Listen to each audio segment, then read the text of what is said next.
Wir sind an der Weihnachtszeit vandaag en hebben daar ook vielleicht viele Fragen. En vandaag heeft je Leiter Stefan Ditsch eingeladen. Dankeschön Stefan, dass du die Zeit genommen hast. Danke für die Einladung. Ich habe ganz besonders zwei Fragen für diese Weihnachtszeit. En de eine, wo wir vielleicht auch an dem Lied hören, was wir nu für zwei anspielen. Nelson Wiebes, die haben ein sehr gutes Lied gesungen und hören wir uns das mal zuerst an.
Ja, Stefan, en diesem Lied wordt sehr viel besungen, die schwere Zeit an Weihnachten.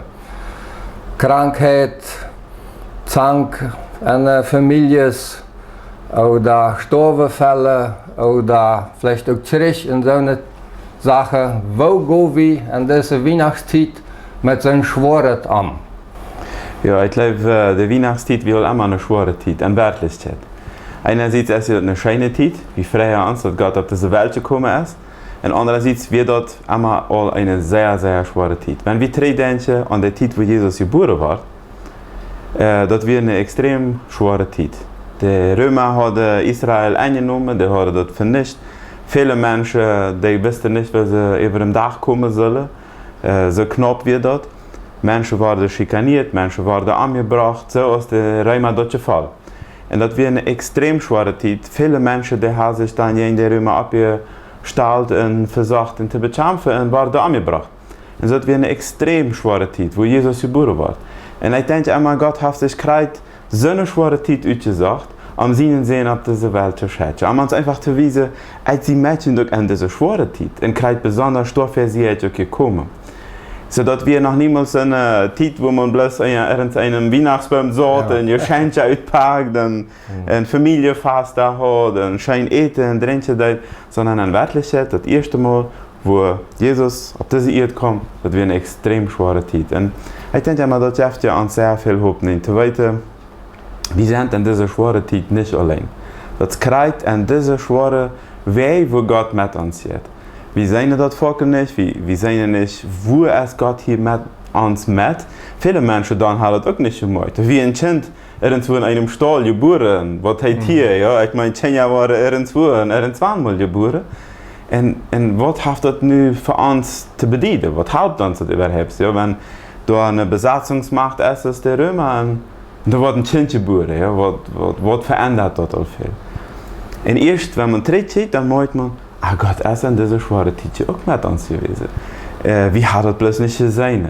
Und ich glaube, das ist sehr hervorragend, was eine Hilfe ist, jedenfalls für mich auch, zu wissen, in dieser schweren Zeit, Gott ist mit uns. Und wir brauchen nicht Angst zu haben. Du erwähnst diese Schwierigkeiten, die wir in der Familie haben. Wir haben diese Schwierigkeiten weltweit. Im Moment ist es schwierig, in Israel, in Gaza, in Ukraine, Russland und auf andere Städte in der Welt. Ja? Und, viele grülen sich. Ja? Right. Wo gehen wir damit an, dass wir uns nicht kaputt machen, dass wir nicht Angst haben? Ja, das ist eine gute Frage. Eins ist, Jesus sagt ganz klar, eine Welt, wo wir Angst haben. Wir können uns nicht in diese Welt rübernehmen. Das wird Momente geben, wo wir einfach Schiss haben. Wo wir am liebsten würden mal einmal fort, ja? Und seine Weg kommen wir hier rüber. Und andererseits sagt Jesus aber auch, ich habe diese Welt überwunden. Und wir brauchen nicht wieder an diese Angst und das Leben, ja? Und ich denke, da ist es für uns sehr wichtig, als Gläubige, als Christen, die wir an Jesus glauben, dass er auf diese Welt gekommen ist, uns beizustehen, uns zu helfen, mit uns zu gehen. Sie Name ist, Gott ist mit uns. So, wir gehen diesen Weg nicht allein. Und ich glaube, das ist hier eine Sache, wenn wir Angst haben oder wenn es Schwierigkeiten gibt, wenn wir verloren haben. Halle, wer wird bei uns sein? Wer wird uns beistehen? Und wir haben noch viel doller Angst, wenn wir allein sind. Ja, sagen wir mal, wir sind bitte irgendwo im Dienst drin. Dann hat uns das, wenn wir zwei sind, nicht ganz allein. Und so ist es auch, dass diese Zeit uns hilft, weiter, Gott ist mit uns. Wir sind nicht allein. Wir brauchen nicht Schiss haben, wenn es ist einer, der uns beisteht und der mit uns mitgeht. Ja. So, wie man dort gedacht haben, hier ist einmal wer besiegt. Das ist einmal wer besiegt. Und wir brauchen uns nicht zu grülen, wenn Gott dabei ist, wenn Jesus mit uns mitgeht. Und so, da können wir auch eine frohe Botschaft wieder geben. Viele Christen, die sind sehr damit beschäftigt, nicht nur Angst zu haben, sondern auch noch andere Angst zu machen. Ja? Und ich glaube, das ist nicht unsere Aufgabe als gläubige Menschen. Unsere Aufgabe ist, die gute Botschaft, die frohe Botschaft wieder zu geben, dass Gott mit uns ist und dann, wo uns wahrscheinlich sind und dann, wo unsere Zeit ist. Ich weiß, wir werden mal eine Runde im Ausland, in der ersten Weihnachten, wir werden noch nicht lange vorher daheim getroffen. Wir kennen dort jede Weihnachten, die Familie fast und treffen und wir haben Freunde. Und ab eins bist du allein da, es ist Weihnachten. Und das fühlt sich sehr komisch an, ja? Das einfach ganz allein zu feiern. Und das hilft uns nochmal geholfen, aber ganz frisch zu schauen, was meint Weihnachten wirklich ist. Und wir sind ja gar nicht allein, da ist Jesus mit uns mit. Und das ist ja, was wir feiern. So, ich glaube, was uns helfen kann, ist einfach zu wissen, Gott geht mit uns mit. Und dann. Du redest davon, die frohe Botschaft wieder zu geben. Wo können wir uns vielleicht nicht kaputt machen, indem wir denken, wir machen da ist so schrecklich viel Not. Einer sitzt gut stark, die frohe Botschaft wiederzubringen. Nee, das ganz erste ist, wie man selbst diese Frau Botschaft leben, in mit dem Leben. Das heißt, wie man selbst ans Leben aufgeben an Gott. Weißt du was, haben wir Angst? Wir haben Angst, wenn wir eine Sache nicht unter Kontrolle haben und wir nicht weiter, wo wir das handschreien. Und dort stehen wir bloß aufgeben, diese Angst, wenn wir sagen, Gott, hier ist mein Leben. Ich will mit dir leben und nu machst du mit das, was ansteht. Allein kann ich mehr. Und wenn ich einmal mein Leben aufgegeben habe, sage Gott, hier, das ist mein Leben, das ist hier die. Ich bin dann nicht mehr dafür zuständig, dass sich diese Sache alle ändern. Wenn ich das nicht kann, ich habe lange genug geprüft. Willst du nicht kennen? Kann das nicht, ja. Und dann kann ich die Sache aufgeben an Gott. Und das hilft mir, erstmal selbst herunterzukommen. Und selbst auch zuversichtlich zu sein. Dass, wenn Gott diese Welt in der Hand hat, dann wird er weiter, wann was dran ist und wo was dran ist. Und ich kann meinen Teil tun, dort wo er mich anstellt. Und wenn ich Menschen begegne, dann kann ich denen einfach auch diese Zuversicht vermitteln und sagen, das wird werden, wenn es Gott an uns sieht, Gott steht für uns. So, ich glaube, das fängt hier erst bei uns selbst an. Und dann ist es auch für andere nachvollziehbar. Ah ja, ich brauche mich tatsächlich nicht grülen. Ja. So, wie man einfach auch denken, dass wir die Welt nicht verändern können. Das ist ganz wichtig. Das ist wichtig, ja. Wir können aber einen wichtigen Beitrag leisten, dort wo wir sind. Aber wir haben das nicht an der Hand, was in Israel passiert. Wir haben nicht an der Hand, was in der Ukraine passiert. Ja? Und ich glaube, da müssen wir als Christen immer weiter auch sagen, Gott ist souverän, Gott weiß, was er tut, der hat das in seiner Hand. Und wenn der Zeit kommt, ist, was er dort auch noch führt. Und dann brauche ich mich nicht grülen. Was ist das Schlimmste, was passieren kann? In deinem Leben, was wird das Schlimmste sein, was passieren kann? Das Schlimmste, was ich denke, ist, dass ich sterben. Und wo sieht dann? Wo ist es dann, ja. Und so von daher, wenn ich mein Leben aufgeben kann, dann brauche ich mich auch nicht mehr grülen. Ja. Dann können wir die Gewissheit haben, dass wir im Himmel kommen. Das ist für viele ein Thema, ja. Hast du die Gewissheit? Ja. Und wir als Christen können dann gewiss sein, dass Gott für uns eine Wohnung hat. Korrekt. Und das viel schöner ist, als alles, was wir hier erleben. Ja. So, ich rede mit einem Mann, dem hast du hier vielleicht auch im Interview gehört, ja, der einfach auch das erlebt hat, wie das ist, wenn man das wiedergeht und was dann passiert, ja, und er ist hier gekommen und er sagt, das ist viel schöner da, ja. Er will gar nicht Ja, right. Und so, das ist eine Zuversicht, das ist wirklich eine gute Botschaft, die wir haben, ja. Das, wir haben ein Leben, das endet hier nicht. Ja. Und das kann uns keiner nehmen. Gut, wir haben noch ein zweites Lied von Nelson Wiebes. Und ja, dat wollen wir uns nu ook aanhouden en reden dan met Lothar darüber.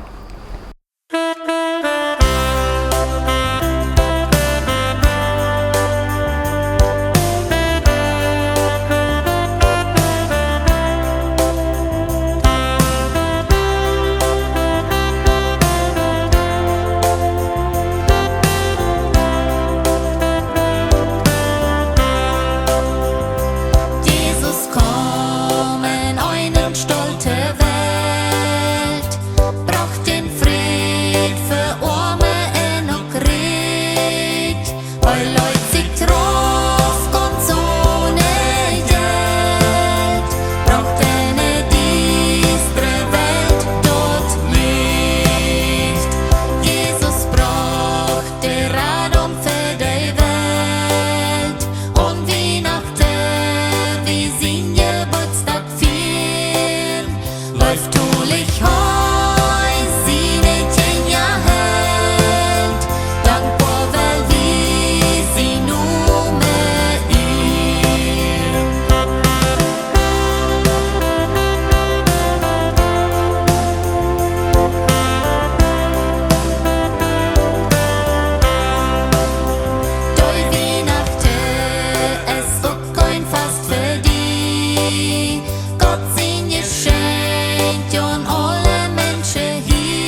Ja, hier in diesem Lied sagt es ganz besonders, nimm Jesus an.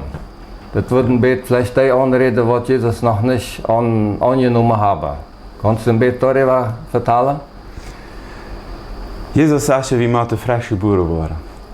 En wie wir frische Boeren worden, das ist den Heiligen Geist. Du hast eine Stunde, einen Tag, an dem du dich vielleicht nicht mehr daran erinnern kannst, aber wenn es was du und ich hier sind, das liegt an dem Tag. Und das ist der Tag, wo wir geboren werden und auf diese Welt kommen. Ich kann mich an dem Tag nicht mehr erinnern, aber die haben mir gesagt, wenn Tag das wir, und du wirst das bestimmt auch weiter, wenn Tag. Und manchmal schreiben sie auch nach der Stunde an, wo das passiert ist, dass man geboren ist. Und wenn man geboren ist, ist man auf dieser Welt. Und man lebt auf dieser Welt. In Kreuze sagt Jesus, dass wir nochmal frisch geboren worden, vom Heiligen Geist. Und das hat eine konkrete Stunde, das hat einen konkreten Moment, wo wir einfach der Jesus sagen, was das Glutzel anredet, komm du in mein Leben. Übernimm du mein Leben. Ich will mir die Hand geben. Bitte verzeih mir, was ich alle falsch getan habe. Ich habe so lange selbst geprüft. Ich habe alles angesagt, mein einen Wille zu sagen. Das hat nicht geklappt. Das hat nicht das gebracht, was ich sage. Das hat nicht Friede gebracht, das hat nicht Friede gebracht, das hat nicht Leben gebracht, das hat nicht, vielleicht auch nicht den Erfolg gebracht, den ich hier will. Ja? Und wenn ich dann sagen kann, okay Gott, ich will nun nicht mehr selbst mein Chef sein, sondern Jesus, du wirst nur mein Chef sein, komm du in mein Leben, dann passiert es so was dabei. Das können wir nicht selbst an uns bewirken, so als wir auch nicht uns selbst auf diese Erde bringen können, bei der ersten Geburt. So wo wir dann durch den Heiligen Geist frisch geboren und Jesus kommt in uns Leben rein. Und das verändert alles. Das kann man auch spüren, das kann man erleben, das kann man feilen. Plötzlich ist der Last vor dem Mann haft. Plötzlich ist Weihnachten. Plötzlich wird Weihnachten an uns, tatsächlich, ja. Und da wird das ja dann auch wirklich wahr. Ja, Gott mit uns. Ja. Ja. Gott ist an uns hineingekommen. So er geht nicht nur an uns sieht mit uns mit, sondern er geht auch einfach an uns bin mit uns mit. Und dort ist weihnachtliches Gefühl. Ja. Und sehr Folgen kommen dort an sehr schwere Situationen erleben und das gibt so viel Frieden. Und so daher wird jedem ermöglicht werden, der diese Frieden und diesen Frieden am Hort nicht erlebt. Und der diese Wiedergeburt nicht erlebt hat. Ja? Wenn ihr ein Totschützer ist und der hat vielleicht keinen besiegt, um darüber zu reden, kann der das allein tun? Ja, er ist nicht allein. Und Gott hielt uns da, wo wir sind. Wir können dort Leute tun, am Gebet. Ich sage immer, wenn wir selbst Leute beten, das ist so Geld für uns. Ja. Aber Gott hielt uns sogar auch, wenn wir am Hort reden. Aber ich ermutige immer, sei dort einfach Leute, Gott. Komm du in mein Leben. Verjef mir, was ich alle verbockt und verbüht habe, ja, und zwei gemacht habe, und nicht angeschrien habe. Komm du in mein Leben, verzeih du mir, und Gott wird dich hören, da wo du bist. Der wird sich offenbaren. Und der wird sich offenbaren, ja. Das wird ganz klar sein. Aber natürlich ist das schön, wenn man dort dann mit anderen mitteilen kann. Ja? Wenn wir was Geld erlebt haben in unserem Leben, dann wollen wir das nicht bloß für uns Pflicht behalten, sondern dann wollen wir das auch anderen mitteilen. Und so von daher ist das Geld, dass man dann auch geht und mit anderen redet und das mitteilt. Und ich glaube, da war das auch Mädchen, wenn da in unserem Leben was passiert ist. Die meisten haben das gemacht, dass wir geboren waren. Ja? Ich meine, die an uns Raum, die sind das eingeworden. Ja? Und so ist es auch, wenn wir frisch geboren waren, die Menschen an uns Raum, die waren das Mädchen. Hier ist nichts was anderes umwelt. Ja. Sie. Gut, Stefan, ich glaube, wir haben gut über die Weihnachtszeit geredet, aber ich hoffe, dass Ihnen das gefallen und geholfen hat. Und wie beide wünschen Ihnen alle noch eine gute Weihnachtszeit. Ja, frohe Weihnachten, Gott mit Ihnen. Mocht Gott Ihnen segnen, da wo ihr seid, Kraft geben, Frieden und Friede geben. Er hat die Kontrolle über diese Welt nicht verloren. Und er wird uns Ziel bringen und er hat mit der ganzen Welt und der ganzen Menschheit ein Ziel und das ist allen anzutreten. Und so, das ist die frohe Weihnachten, das ist die frohe Botschaft, die wir wiedergeben wollen. Das wünsche ich einem jeden, an seiner Familie, an seinem Umfeld, da wo er ist. Ich wünsche Ihnen das auch.